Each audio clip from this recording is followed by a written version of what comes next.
Only a parent of Orange County Public Schools. 2 of my 3 children are enrolled in elementary school here, and I have 2 rules for my children when it comes to school. Rule number 1 is learn, and rule number 2 is have fun. And this started 2 years ago when I asked my oldest daughter, Abigail, how was your day at school? And her response was, I was on green. Her entire day at school was dependent upon an adult's subjective assessment of her behavior. And that tore me up. So I sought to protect my children from school in order to ensure that they had an education. And I made up the 2 rules. Rule number 1, learn, and rule number 2, have fun.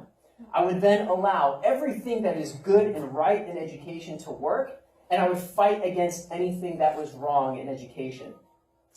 Abigail just completed her 3rd grade year with a straight A average, straight O's too, and she knows full well what we all know, that the Florida Standardized Assessment Program has no place in the process that we were born with to learn and have fun doing it.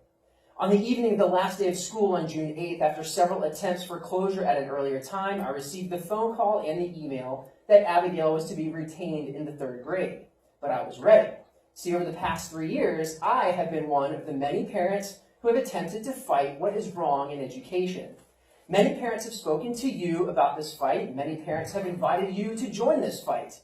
Over the past 3 years, we've heard the same argument, that it is state law, that we must fight Tallahassee, that it's not up to you, and that, as some of you have said repeatedly, that we cannot interpret state statute. And then 2 weeks ago, the Florida Department of Education, as they threw all of the school districts under the bus, made it crystal clear that we, the parents who have been fighting this for the past 3 years, were not the ones interpreting state statute. The parents that have addressed you over the past few years, and especially over the past few weeks, have not interpreted state statute. We simply read them. They are clear. It has been the DOE, it has been the districts, and it has been the schools that were interpreting the state statutes, not us. Now, for example, I tried unsuccessfully all this year to convince both the teacher and the principal that a teacher-created portfolio actually existed. And the district discounted this truth up until the DOE reaffirmed it recently. And even though the state statute clearly says that it is to be signed off by the teacher and the principal, I was still somehow communicating with upper-level district administrators regarding Abigail's classwork for the year.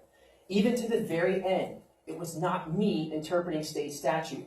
I simply read it. It was clear.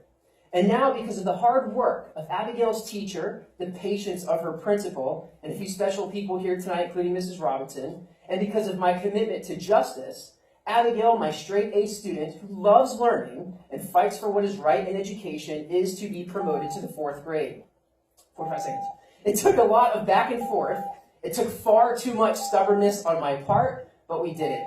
And this fight has enabled me to give my children something that not many of my colleagues, many leaders, or other adults have, and that is courage. Courage to fight for something that is right, and I will continue to fight for what is right in education.